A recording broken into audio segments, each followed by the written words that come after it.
नमस्कार, शांभवीज किचनमध्ये आपल्या सर्वांचं मनापासून स्वागत आहे.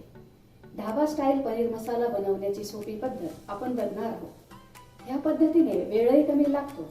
ही भाजी खूपच टेस्टी होते. सर्वप्रथम आपण 200 ग्रॅम पनीर घेतलेले आहे. हे पनीरचे आपण असे चौकोनी तुकडे करून घेतले आहे. ह्यावर आपण आता थोडंसं तिखट घालूया, थोडंसं मीठ आणि हळद.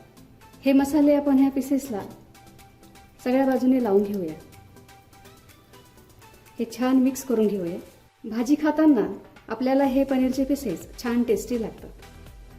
आपण आता ह्याला असंच 5 मिनिटे बाजूला ठेवूया. त्यासाठी साहित्य बघूया.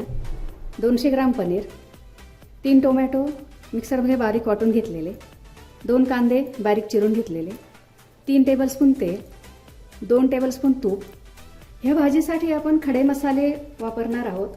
त्यासाठी 1 तेजपान, 1 इंच दालचिनीचा तुकडा, 3-4 लवंगा, 5-6 काळी मिरी आणि 3 हिरवे वेलदोडे.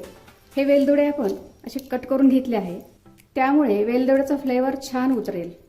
जिरे 1 टीस्पून, धना पावडर 1 टीस्पून, आलं आणि लसूण जाडसर वाटून घेतलेले 1 टेबलस्पून, गरम मसाला अर्धा टीस्पून, हळद अर्धा टीस्पून, लाल तिखट अर्धा टीस्पून, हिंग अर्धा टीस्पून, कसुरी मेथी 1 टीस्पून, जिरा पावडर अर्धा टीस्पून, बेसन पीठ 1 टेबलस्पून, काश्मीरी मिरची पावडर 1 टीस्पून, चवीनुसार मीठ, कोथिंबीर, 3 टेबलस्पून दही, 2 लाल मिरच्या, 2 हिरव्या मिरच्या अशा मधून कट करून घेतलेल्या.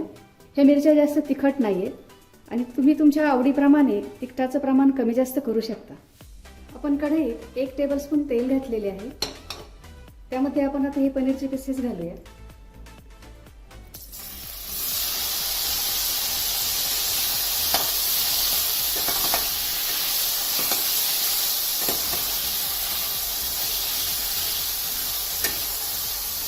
हे पीसेस आपल्याला थोडेसेच भाजून घ्यायचे आहेत. हे जास्त भाजले तर रबरसारखे होतात व खाताना लवकर सुटत नाही. आपण हे लगेच एका बोलमध्ये काढून घेऊया.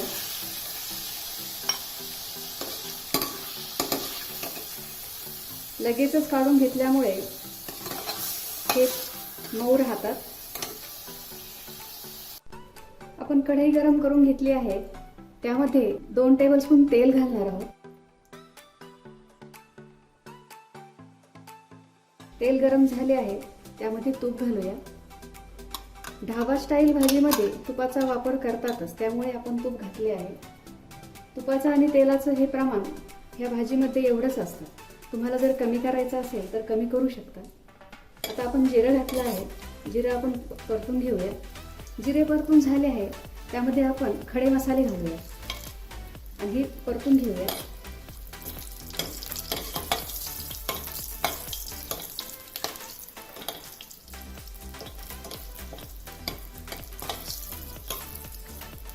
हे छान परतून झाले आहे. त्यामध्ये आपण बारीक कट केलेला कांदा घालूया.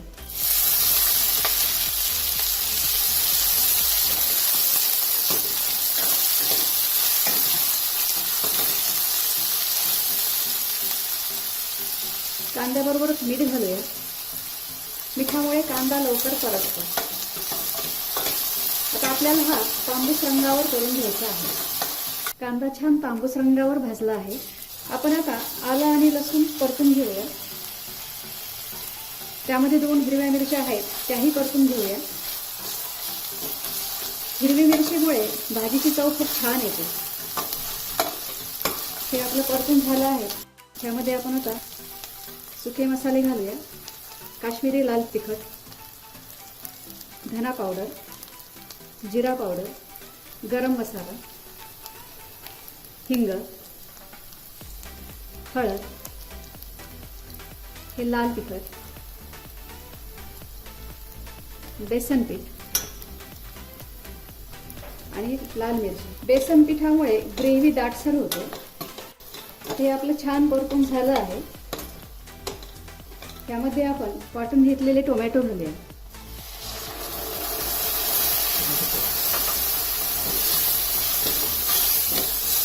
टोमॅटोही छान परतून झाले आहे. त्याला एक तेल सुटलेलं आहे.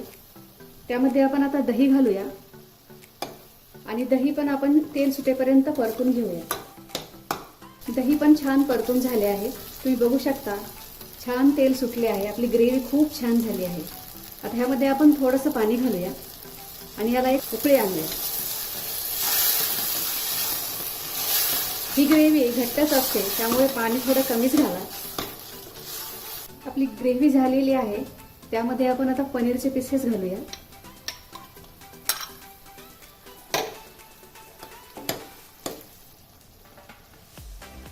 थोडी कोथिंबीर, कसुरी मेथी हे छान मिक्स करून घेऊया आणि ह्याच्यावर झाकण ठेवून 5 मिनिटे याला शिजून घेऊया. 5 मिनिटे झाली आहेत. आपण बघूया. खूपच छान झालं आहे.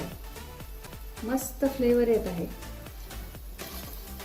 ग्रेव्हीचा दाटसरपणाही अगदी परफेक्ट आहे.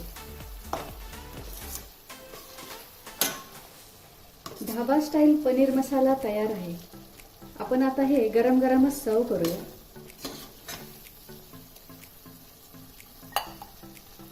ही भाजी तुम्ही नान, रोटी किंवा फुलक्याबरोबर खाऊ शकता. भाताबरोबर जर खायची असेल तर ह्याचा रस्सा थोडा पातळ करावा. तयार आहे ढाबा स्टाईल पनीर मसाला. तुम्हाला जर माझा व्हिडिओ आवडला असेल तर लाईक करा, शेअर करा, सबस्क्राईब करा. बघत रहा शांभवीज किचन. धन्यवाद.